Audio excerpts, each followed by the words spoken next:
समय की बात है। बहुत दूर एक शहर में एक दर्जी रहा करता था। उस दर्जी का एक बेटा था। उसका नाम अलादीन था। कुछ समय बाद उसके पिता बीमार पड़ गए और उनकी मृत्यु हो गई। अलादीन की माँ के लिए यह मुश्किल वक्त था। उसे कमाने के लिए बाजार जाना पड़ता। तब अलादीन भी शहर की गलियों में खेलने निकल जाया करता। दिन भर कुछ ना कुछ आवारागर्दी करता था। इसी तरह दिन बीत रहे थे। अलादीन एक दिन बाजार में कुछ आवारा लड़कों के साथ खेल रहा था। तभी एक आदमी आया और उसने अलादीन को गले से लगा लिया। अलादीन आश्चर्यचकित रह गया। वो आदमी रोते हुए अलादीन के पिता को याद करने लगा। उसने अलादीन को बताया कि वो उसका चाचा है और व्यापार के सिलसिले में विदेश गया हुआ था। उसे जब अपने भाई की मृत्यु की खबर मिली तो वो अपने भतीजे और अपने भाई की बेवा से मिलने के लिए चला आया है। उसने अलादीन को कुछ अशर्फिया दी और उससे घर का राशन और दूसरे जरूरी सामान खरीदकर घर ले जाने को कहा। अलादीन ने घर पहुंचकर अपने चाचा के बारे में माँ से पूछा तो माँ ने कहा कि उसके पिता को कोई भाई नहीं है। अलादीन ने माँ को बताया कि चाचा ने उसे अशर्फिया दी है और जरूरी सामान खरीदवाया है तो माँ को लगा कि कोई दूर का भाई होगा जिसे वह नहीं जानती है। अगले दिन वो व्यक्ति अलादीन के घर आया और ढेर सारे उपहार लाया और अपनी भाभी से भाई की मृत्यु का शोक जताया।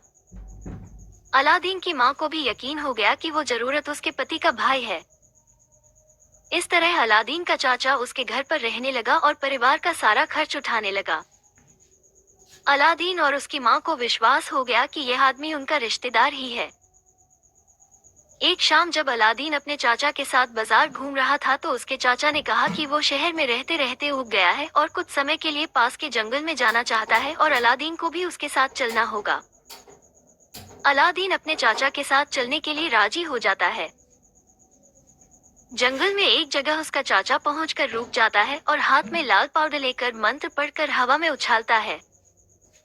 ऐसा करते ही एक धमाका होता है और जमीन में एक सूंघ का दरवाजा खुल जाता है।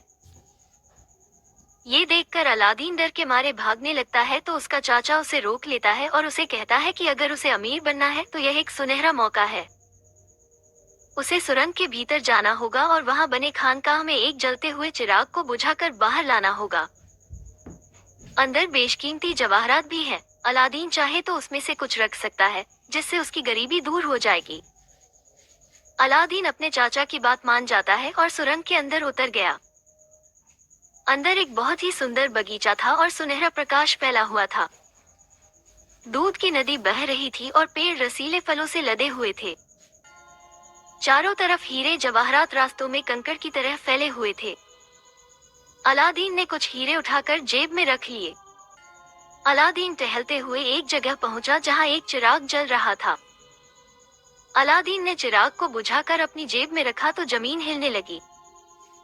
अलादीन तेजी से सुरंग के दरवाजे की ओर भागा तो देखा कि दरवाजा धीरे धीरे बंद हो रहा है। अलादीन तेजी से दरवाजे की ओर लपका।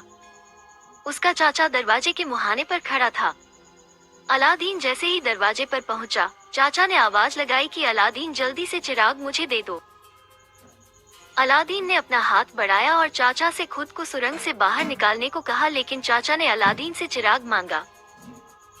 अलादीन को चाचा की नियत पर शक हुआ तो उसने चाचा से कहा कि अगर वो उसको बाहर नहीं निकालेगा तो वो चिराग भी नहीं देगा। इस जद्दोजहद में दरवाजा बंद हो गया और अलादीन गुफा में कैद हो गया। अलादीन अंदर बंद होने के बाद बहुत पछताया कि आखिर उसने एक अजनबी पर विश्वास क्यों किया। दरअसल अलादीन का नकली चाचा बनने वाला इंसान अफ्रीका का एक जादूगर था जिसे अलादीन के शहर के नजदीक जंगल में छुपे एक जादुई चिराग का नक्शा मिल गया था, लेकिन इस चिराग के साथ शर्त ये थी कि उसे कोई इसी शहर का आदमी ही सुरंग से बाहर निकाल सकता है। इस काम के लिए उसने अलादीन को चुना क्योंकि चिराग लेने के बाद वह अलादीन को उसी सुरंग में कैद करके मार देना चाहता था। अलादीन का एक बूढ़ी माँ के सिवा कोई नहीं था, इसलिए उसका कुछ बिगड़ने वाला नहीं था। अलादीन अब इस सुरंग में कैद हो गया था। उसे भूख लगती तो फल खा लेता और प्यास लगती तो नदी से दूध पी लेता। आखिर में उसने फैसला किया कि वो इस गुफा में दूसरा रास्ता खोजने का प्रयास करेगा। इसके लिए वो उन रास्तों पर चला गया जहां अंधेरा था। अंधेरे के कारण उसे ठोकर लगी और वो गिर गया। ऐसा होते ही एक धुआं उठा और एक जिन सामने आया और पूछा कि क्या हुक्म है मेरे आका। डरे हुए अलादीन ने जिन को कहा कि मुझे इस सुरंग से बाहर निकालो। पलक झपकते ही अलादीन सुरंग से बाहर उसी जगह खड़ा था जहां उसके नकली चाचा ने उसे छोड़ा था। अलादीन जैसे तैसे घर पहुंचा तो पाया कि उसके बिना उसकी माँ का हाल बुरा था। अलादीन के जेब में अभी भी चिराग पड़ा हुआ था। उसने चिराग को बाहर निकाला और माँ को बोला कि उसे ये चिराग मिला है, इसे बाजार में बेचकर कुछ पैसे मिल जाएंगे, लेकिन बेचने से पहले इसे रगड़कर साफ कर लेते हैं। जैसे ही अलादीन ने चिराग को रगड़ा वही जिन फिर सामने आया और बोला, क्या हुक्म है मेरे आका। अलादीन की माँ उस जिन को देखकर बेहोश हो गई। अलादीन ने हिम्मत जुटाकर पूछा कि तुम कौन हो। जिन बोला कि वो इस चिराग में रहता है और यह चिराग जिसके पास भी रहता है वो उसका गुलाम हो जाता है। अलादीन ने पूछा कि क्या तुम मेरी कोई भी इच्छा पूरी कर दोगे, तो जिन ने बताया कि वो कुछ भी कर सकता है। अलादीन ने जिन से ढेर सारा स्वादिष्ट खाना लाने को कहा क्योंकि उसे बहुत जोर से भूख लगी थी। देखते ही देखते सोने की थालियों में ढेर सारा खाना अलादीन के सामने आ गया। इस तरह अलादीन ने जिन की मदद से अपनी गरीबी दूर कर ली। रहने के लिए एक आलीशान मकान बनवा लिया और ढेर सारे हीरे जवाहरात इकट्ठे कर लिए। अलादीन के पास शानो शौकत थी, पैसा था, नौकर चाकर थे, लेकिन उसकी माँ को एक चिंता थी कि उसकी शादी किसके साथ करवाई जाए। अलादीन ने फौरन चिराग रगड़ा और जिन ने बाहर आकर पूछा कि क्या हुक्म है मेरे आका। अलादीन ने जिन से कहा कि उसे इस दुनिया की सबसे सुंदर लड़की से शादी करनी है, तो फौरन पता लगाओ कि इस दुनिया की सबसे सुंदर लड़की कौन है। जिन फौरन रवाना हो गया और थोड़ी ही देर में पता लगा कर आ गया कि इस दुनिया की सबसे सुंदर लड़की अफगानिस्तान की शहजादी नूर महल है। अलादीन ने जिन से नूर महल की तस्वीर दिखाने को कहा। जिन ने जादू से नूर महल की तस्वीर बना दी। नूर महल को देखते ही अलादीन को उससे मोहब्बत हो गई। अलादीन अपनी माँ के पास गया और बोला कि आपको अफगानिस्तान के सुल्तान के पास जाकर शहजादी का हाथ मेरे लिए मांगना होगा। अलादीन की माँ ढेर सारे हीरे जवाहरात लेकर सुल्तान के पास गई। सुल्तान इन उपहारों को देखकर खुश हो गया, लेकिन उसने शहजादी की शादी में एक अड़चन बताई कि उसका अभी दुश्मन देश के साथ युद्ध चल रहा है जिसमें वे हारने वाले हैं। अगर अलादीन उस लड़ाई में उसकी जीत करवा देगा तो वो शहजादी नूर महल के साथ अलादीन का निकाह करवा देगा।